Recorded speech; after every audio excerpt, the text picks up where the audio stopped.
Hai guys, welcome back to my YouTube channel. Di video kali ini seperti judulnya, meskipun backgroundnya ini di teras ya dengan tanaman hias, bukan berarti aku bahas tanaman gitu. Tapi aku sekarang mau bahas lebih ke sastra Inggris, jurusan aku dulu kuliah, dan aku mau sharing beberapa informasi dan juga tips belajar. Kenapa aku buat video ini ataupun hal apa yang mendasari aku buat video ini? Karena seringkali ketika aku buat konten masalah ini ya sastra Inggris ataupun prodi jurusan sasing ini, pasti banyak banget teman-teman ataupun orang yang nge-DM aku tanya gitu kan, Mas, kalau emang masuk sasing apakah emang 100% harus jago nggak sih bahasa Inggrisnya? Kemudian kalau bahasa Inggrisnya kita masih basic ataupun belum jago, itu apakah kita bisa survive ataupun bisa enjoy pas kuliah gitu loh? Dan gimana cara belajarnya pas kita masuk sasing, bahasa Inggrisnya biar bisa improve gimana sih? Nah, aku bakalan bahas hal-hal ini di video aku kali ini biar teman-teman juga punya pemahaman dan juga mungkin aku bisa berbagi tips belajar aku, bisa juga jadi inspirasi kalian ataupun referensi belajar versi kalian nanti. Oke? Tapi sebelum itu seperti biasa aku ingetin kalian untuk bantu aku subscribe channel ini ya biar aku semakin semangat dan selalu update videonya. Buat kalian juga yang mau tanya-tanya nanti boleh komen di bawah, akan aku jawab pertanyaan kalian. Oke, before we start, mungkin aku bakalan ngebahas isu secara singkat dulu, dimana mungkin banyak orang-orang ataupun mahasiswa ataupun calon mahasiswa yang mau ambil jurusan sastra Inggris itu nggak pede ataupun kurang yakin gitu sama pilihannya karena dirasa skill bahasa Inggris aku masih kurang kak, dan aku juga masih bisa dibilang belum pro banget nih bahasa Inggrisnya, masih sering-sering lupa grammar dan juga kurang pede kalau ngomong bahasa Inggris. Itu adalah permasalahan yang mungkin sering kali aku dengar ataupun mungkin yang kalian rasakan sekarang gitu kan, karena kalian nggak tahu nih pemahamannya nanti kalau ambil sasing itu kuliahnya kayak gimana gitu kan. Dan menurut aku pribadi, aku pun juga pernah merasakan hal ini karena ya tahulah guys, aku dari SMK basic bahasa Inggris aku juga masih kurang dan juga aku belum ada pemahaman sama sastra Inggris sama sekali. Jadi rasa insecure ataupun rasa overthinking itu juga ada gitu kan. Jadi kayak nanti gimana ya kalau aku nggak bisa survive, gimana ya nanti kalau teman-teman kelas aku tuh pada jago dan aku kayak paling nol sendiri nih gitu, aku paling nggak bisa sendiri nih gitu kan. Adalah rasa-rasa seperti itu. Tapi sampai akhirnya aku bisa lulus dari sasing, aku bisa mengkonklusi bahwasanya adalah tips-tips yang bisa kita lakukan untuk survive di jurusan sastra Inggris agar kita juga bisa maksimal dalam perkuliahannya kayak gitu. Dari permasalahan yang udah aku sampaikan tadi, intinya adalah buat kalian yang emang mau ambil jurusan sastra Inggris, ada beberapa poin yang harus kalian perhatikan.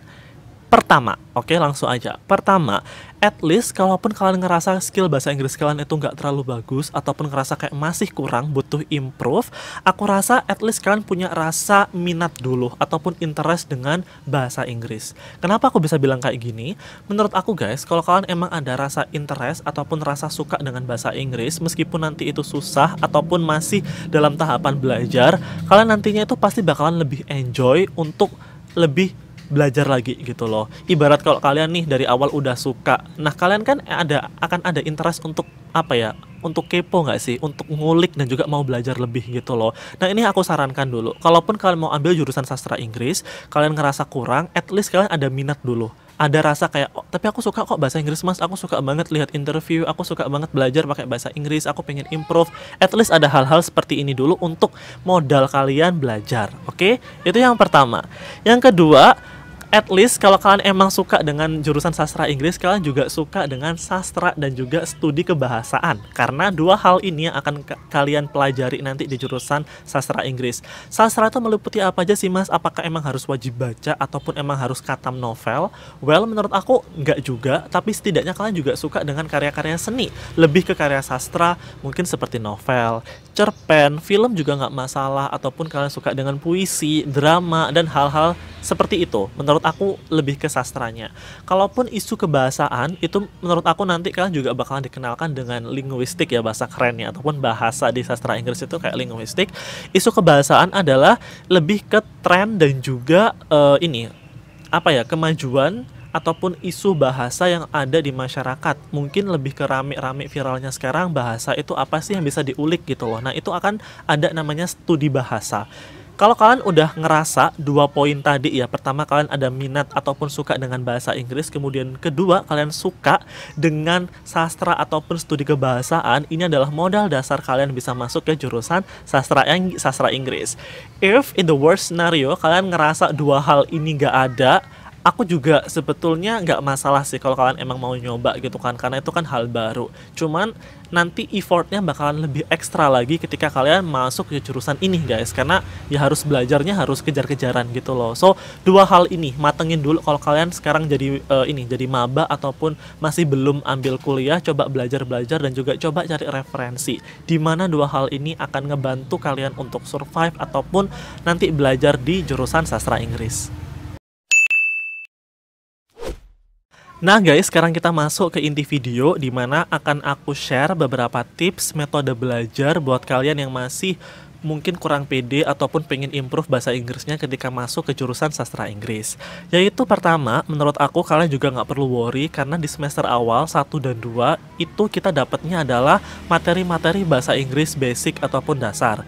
Jadi ini adalah momen yang tepat buat kalian untuk lebih belajar dan juga lebih memahami lagi tentang bahasa Inggris dasar. Tapi perlu diingat, meskipun ya di semester 1 dan 2 itu kita dapatnya adalah materi dasar bahasa Inggris, bukan berarti kalian itu kayak ngentengin ataupun ngerasa kayak ada berarti gampang deh gitu, aku nggak perlu belajar ataupun nggak perlu menyiapkan materi bahasa Inggris gitu, karena di awal pun diajari dari dasar gitu kan. Jangan sampai ada pemikiran kayak gini, karena menurut aku lebih baik kalian juga udah prepare sebelum masuk jurusan sastra Inggris, paham tentang materi dasar agar nanti ketika dapat materi basic di semester 1 dan 2 kalian itu tinggal kayak mengulang lagi dan jauh lebih paham lagi. Karena kalau fondasinya lebih kuat pastinya kan belajarnya lebih enjoy ya. Itu yang jadi pesan pertama aku buat kalian yang emang mau masuk jurusan sastra Inggris. Basicnya seperti tenses dasar dan juga vocabulary-nya juga harus banyak, biar nanti pada saat kuliah di semester 1 dan 2 tinggal mantepin lagi dan juga tinggal mengulang materi yang belum paham. Yang kedua, selain ngandelin dari perkuliahan ya, ataupun dari materi basic yang disampaikan dosen di semester 1 dan 2, menurut aku ini juga kurang cukup ya guys. Belum cukup untuk kita bisa improve bahasa Inggris, karena di kelas kan kita juga terbatas dan juga kita nggak bisa tanya secara bebas gitu kan. Kayak Amin bisa tanya tapi kan juga terbatas. Jadi menurut aku kalian juga harus improve di metode lain agar nantinya bahasa Inggris kalian juga bisa bagus. Aku punya cara lain, yaitu dengan self study atau kita belajar sendiri. I know ini terlihat ataupun sound sangat-sangat biasa banget ya, kayak emang apa sih mas self study emang sepenting itu, apakah emang sekuat itu? Menurut aku iya guys gitu, karena gini, kalau kalian belajar sendiri ya apalagi kalian itu akan lebih tahu kekurangan kalian itu apa gitu loh. Jadi kalian juga harus melakukan evaluasi dulu. Kalian ini kurangnya di mana? Di grammar kah? Kurang vocab kah? Gak paham tenses kah? Cara speaking kah? Atau apapun itu, kalian juga harus evaluasi diri. Catat, dan itu kelemahan harus kita hilangkan ataupun harus kita kurangi nantinya di sastra Inggris. Misal nih, aku kurang paham mas di grammar, maka PR kalian adalah juga harus belajar grammar. Dengan cara apa? Sekarang banyak banget guys metode, kalian bisa lihat di YouTube, kalian bisa buka modul dan sebagainya. Banyak banget materi yang kalian bisa baca. Dan menurut aku ini juga penting banget, karena pada dasarnya orang-orang itu kadang kayak ngentengin gitu loh guys, kayak ya udahlah nanti belajar bareng atau ya udahlah nanti di kelas gitu loh, tapi nggak sadar bahwasanya belajar sendiri itu juga penting banget. Aku pun juga punya metode yang menurut aku efektif gitu, karena aku ngerasa bahasa Inggris itu kan emang belajar bahasa, jadi kita emang harus praktek dan juga kita harus ngelihat orang ataupun native speaker cara ngomongnya gimana gitu loh. Sering kali aku nonton kayak video-video ataupun kayak talk show ataupun movies, tapi subtitlenya juga pakai bahasa Inggris. Jadi filmnya bahasa Inggris, subtitlenya juga pakai bahasa Inggris gitu loh. Jadi aku tahu ketika mereka ngomong, subtitlenya ngomong apa, jadi aku tahu oh ternyata cara pronunciation dari kata ini tuh seperti ini. Oh ternyata cara ngomong untuk kata ini tuh seperti ini. Jadi ada pemahaman seperti itu. Ada kayak bisa dibilang kayak training listening gitu. Jadi aku ada pemahaman seperti itu. Dan misal in case aku nggak paham nih mereka ngomong apa, ataupun ada slang ataupun ada jargon yang mungkin aku nggak paham, nah itu PR kita untuk catat dan juga cari guys, di Google artinya apa kayak gitu. Hitung-hitung itu bisa nambah vocab. Jadi hal-hal yang sederhana menurut aku itu bisa banget improve bahasa Inggris kalian.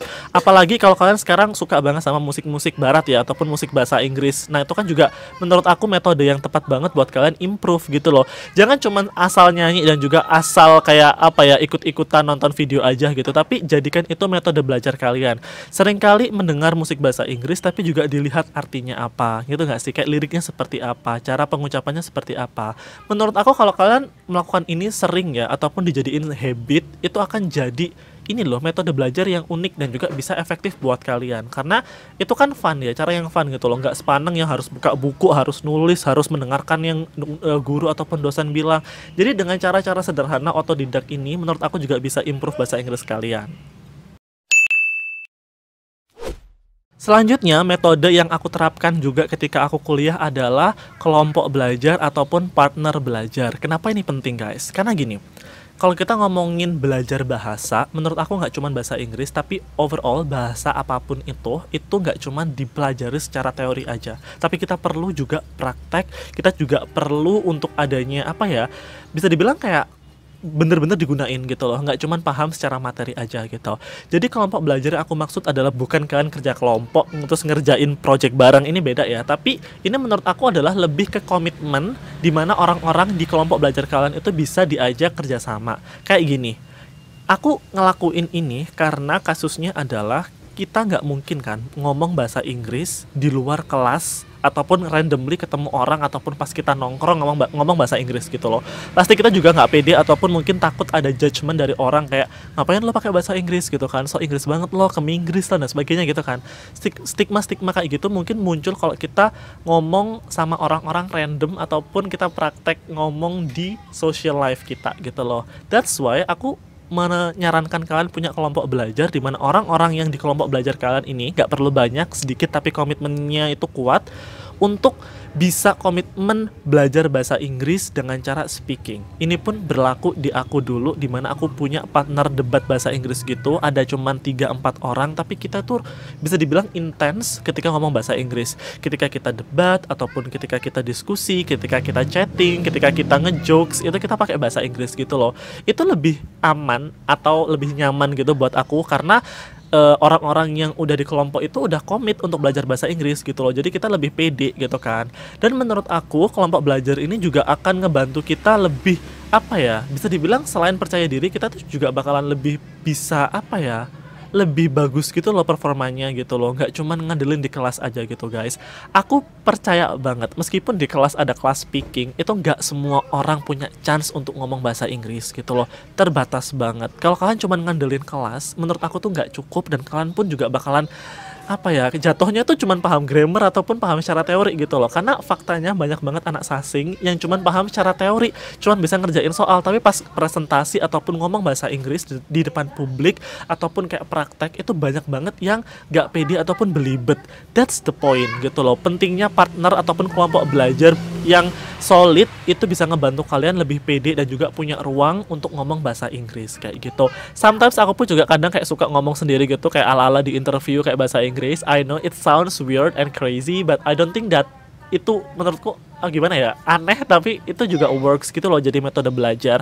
Tapi kalau kalian emang ada partner, kelebihannya adalah dia juga bisa ngasih advice ataupun bisa ngasih masukan, kayak misal mas, bahasa Inggrismu ternyata kurang ini loh, grammarnya kayaknya kurang gini deh, kamu kurang luwes deh, bisa pakai kata ganti ini deh. Jadi kan ada masukan gitu loh. Dan menurut aku komitmen belajar itu juga harus didasari dengan keterbukaan dan berani untuk komen. Jangan sampai kayak sungkan, jangan sampai kayak anti kritik, jangan sampai jadi orang yang kok sensitif lah gitu, maksudnya jangan sampai seperti itu ya. Namanya belajar, apalagi bahasa, jangan sampai takut untuk mengoreksi ataupun dikoreksi.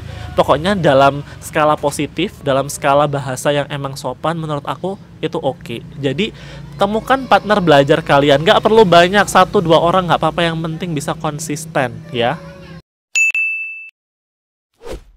Dan yang terakhir, buat teman-teman yang emang masih belum pede dan juga masih belum ngerasa metode yang aku sampaikan tadi itu belum tepat ataupun belum cocok, mungkin ya semoga metode terakhir ini bisa buat kalian lebih pede dan juga bisa improve bahasa Inggris kalian ketika ambil jurusan sastra Inggris.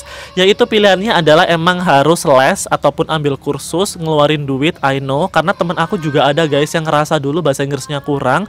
Akhirnya dia kalau tiap ini liburan semester dia itu pergi ke Pare, kampung Inggris gitu, ambil kelas intensif untuk ambil apa ya, kayak kelas ini belajar bahasa Inggris gitu untuk di speaking ataupun grammar. Ya I know sih emang ngeluarin duit gitu, tapi ya namanya mau belajar buat hal kebaikan nggak apa-apa gitu kan.